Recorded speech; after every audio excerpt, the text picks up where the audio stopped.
दोस्तों स्वागत है 2 मार्क्स के क्वेश्चन आंसर सीरीज़ के अगले वीडियो 'ਚ ਤੇ ਅੱਜ ਦਾ ਟੌਪਿਕ ਹੈ ਰਾਸ਼ਟਰੀ ਏਕੀਕਰਨ। ਰਾਸ਼ਟਰੀ ਏਕੀਕਰਨ ਦਾ ਮਤਲਬ ਹੈ ਇੱਕ ਹੋਣਾ, ਇੱਕੋ ਜਿਹੀ ਸੋਚ ਲੈ ਕੇ ਆਉਣਾ, ਇੱਕ ਐਟ ਤੇ ਰਾਸ਼ਟਰ ਮਤਲਬ ਪੂਰੇ ਰਾਸ਼ਟਰ ਦੀ। ਇੱਥੇ ਰਾਸ਼ਟਰ ਦੇਸ਼ ਦੇ ਸੈਂਸ ਦੇ ਵਿੱਚ ਲਿਆ ਗਿਆ। ਅਸੀਂ ਇਸੇ 'ਤੇ इंपोर्टेंट क्वेश्चन डिस्कस करते हैं। शुरू करते हैं पहले क्वेश्चन नाल। राष्ट्रीय एकीकरण की परिभाषा लिखो। मायरन वीनर अनुसार राष्ट्रीय एकीकरण की धारणा का भाव खेतरी राष्ट्रीयता की अजिहा भावना विकसित करना है जो दूजिया वर्गशाली वफादारियों को समाप्त करती है ਜਾਂ ਉਹਨਾਂ ਛੋਟੀਆਂ ਵਫਾਦਾਰੀਆਂ ਤੋਂ श्रेष्ठ ਹੁੰਦੀ है।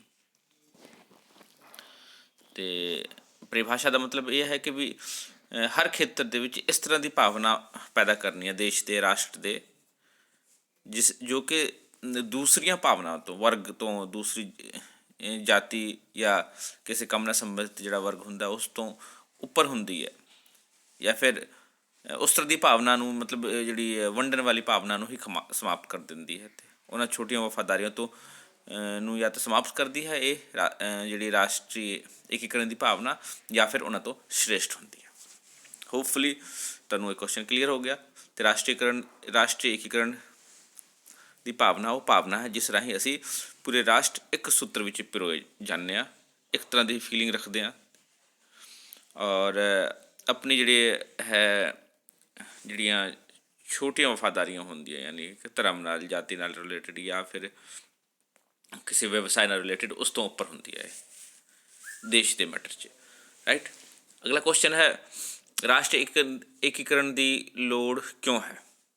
उत्तर है जिन्हां राज्यां की वसों विच धार्मिक भाषाई जाति ਅਤੇ नस्ली ਅਤੇ ਖੇਤਰੀ ਭਿੰਨਤਾਵਾਂ ਪਾਈਆਂ ਜਾਂਦੀਆਂ ਹਨ ਉਹਨਾਂ ਰਾਜਾਂ ਵਿੱਚ ਰਾਸ਼ਟਰੀ ਏਕੀਕਰਨ ਦੀ ਵਧੇਰੇ ਲੋੜ ਅਨੁਭਵ ਕੀਤੀ ਜਾਂਦੀ ਹੈ। ਬੇਸਿਕਲੀ ਹੁੰਦਾ ਕੀ ਹੈ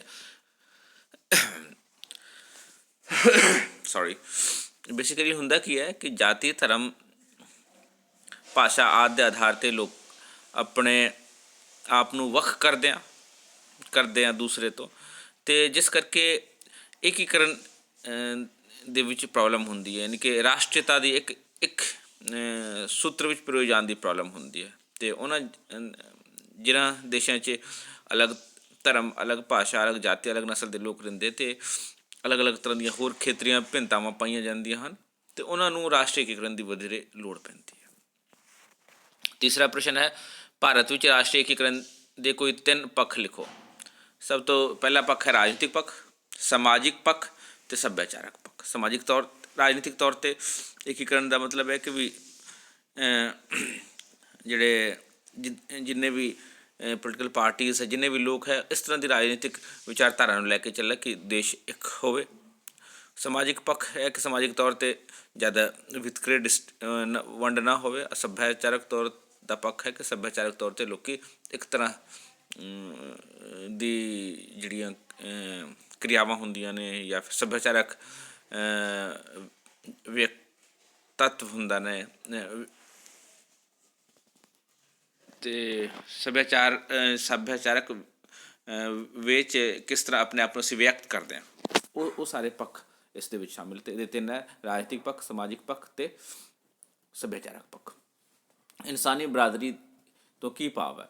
ਇਨਸਾਨੀ ਬਰਾਦਰੀ ਇਹ ਗੈਰ ਸਰਕਾਰੀ ਸੰਗਠਨ ਹੈ ਜੋ ਕਿ 1980 ਵਿੱਚ ਬਣਾਇਆ ਗਿਆ ਸੀ। ਇਸ ਸੰਗਠਨ ਦੇ ਪ੍ਰਧਾਨ ਜੈ ਪ੍ਰਕਾਸ਼ ਨਾਰਾਇਣ ਅਤੇ ਉਪ ਪ੍ਰਧਾਨ ਸ਼੍ਰੀ ਸ਼ੇਖ ਅਬਦੁੱਲਾ ਨੂੰ ਨਿਯੁਕਤ ਕੀਤਾ ਗਿਆ ਸੀਗਾ।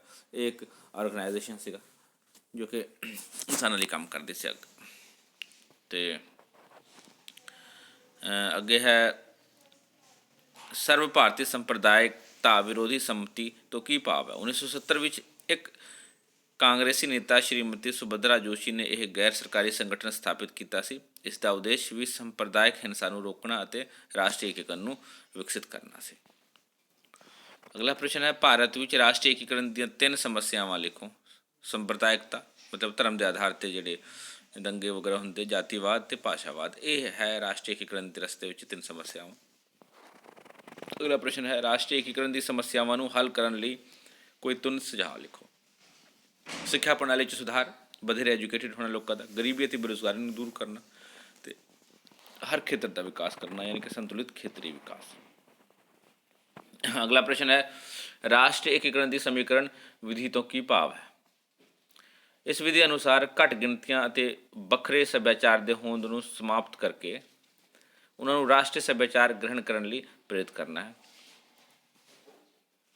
यानी कि घट गिनतियां ਅਤੇ ਵੱਖਰੇ ਸੱਭਿਆਚਾਰ ਦੀ ਹੋਂਦ ਨੂੰ ਖਤਮ ਕਰਕੇ ਉਹਨਾਂ ਨੂੰ ਰਾਸ਼ਟਰੀ ਸੱਭਿਆਚਾਰ ਗ੍ਰਹਿਣ ਕਰਨ ਦੀ ਲਈ ਪ੍ਰੇਰਿਤ ਕਰਨਾ ਹੈ। ਤੇ ਅਗਲਾ ਪ੍ਰਸ਼ਨ ਹੈ, ਰਾਸ਼ਟਰੀ ਏਕੀਕਰਨ ਦੀ ਅਨੇਕਤਾ ਵਿੱਚੋਂ ਏਕਤਾ ਦੀ ਵਿਧੀ ਤੋਂ ਕੀ ਭਾਵ ਹੈ। ਤੇ ਇਸ ਦਾ ਮਤਲਬ ਹੈ ਕਿ ਘੱਟ ਗਿਣਤੀ ਅਤੇ ਵੱਖਰੇ ਸੱਭਿਆਚਾਰ ਦੇ ਹੋਂਦ ਨੂੰ ਸਮਾਪਤ ਨਹੀਂ ਕੀਤਾ ਜਾਣਾ, ਸਗੋਂ ਉਹਨਾਂ ਨੂੰ ਆਪਣੇ ਸੱਭਿਆਚਾਰ ਨੂੰ ਵਿਕਸਿਤ ਕਰਨ ਦੀ ਯੋਗ ਸਹੂਲਤਾਂ ਦਿੱਤੀਆਂ ਜਾਣਗੀਆਂ। ਇਹ ਦੋਨੇ ਜਿਹੜਾ ਪਿਛਲਾ ਪ੍ਰਸ਼ਨ ਸੀਗਾ ਰਾਸ਼ਟਰੀ ਏਕੀਕਰਨ ਦੀ ਸਮੀਕਰਨ ਵਿਧੀ ਔਰ ਰਾਸ਼ਟਰੀ ਏਕੀਕਰਨ ਦੀ ਅਨੇਕਤਾ ਵਿੱਚ ਏਕਤਾ ਵਿਧੀ, ਅਤੇ ਸਮੀਕਰਨ ਵਿਧੀ ਅਤੇ ਅਨੇਕਤਾ ਵਿੱਚ ਏਕਤਾ ਵਿਧੀ। ਅਨੇਕਤਾ ਵਿੱਚ ਏਕਤਾ ਮਤਲਬ ਕਿ ਸਾਰੇ ਡਿਫਰੈਂਟ ਰਹਿਣਗੇ ਪਰ ਇੱਕ ਰਹਿਣਗੇ।